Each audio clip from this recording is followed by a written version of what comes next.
Hi everyone, here is the Between series where simple but amazing thoughts are shared. Today it's learning to learn. One cannot retire from learning. Morning to night, the whole world is learning. So let's just love it. But how do we do it? Learning happens since birth through various senses. Greater learning happens through observation. Later, we learn from the environment we live. We learn from people, we learn from books, we learn from situations, we learn from media, and we learn from ourselves. Here, we shall focus on how to learn different subjects. When a new concept or topic is introduced, we should register the same. Then, we must try to follow the teacher who explains it or understand from the book or any other source from where we learn.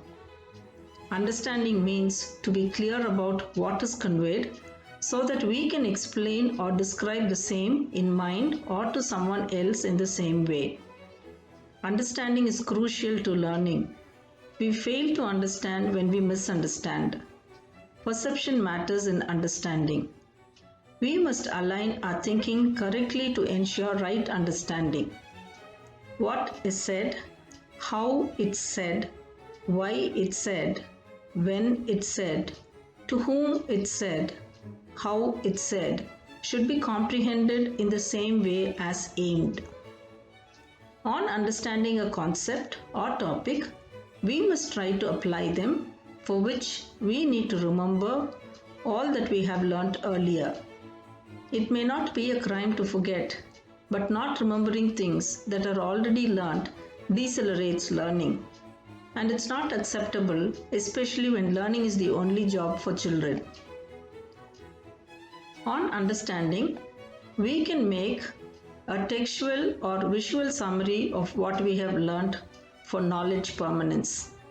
The choice can be a bulleted list of keywords, key points list, key concepts list, list of questions, examples and non-examples, flowchart, table of formulae, tabulated entities of significance, timeline, gist, analogy, allegory, graphic organizer, cause-effect table, Bloom's taxonomy cube, 5W summary, first then finally, acrostic, acronym, and any other.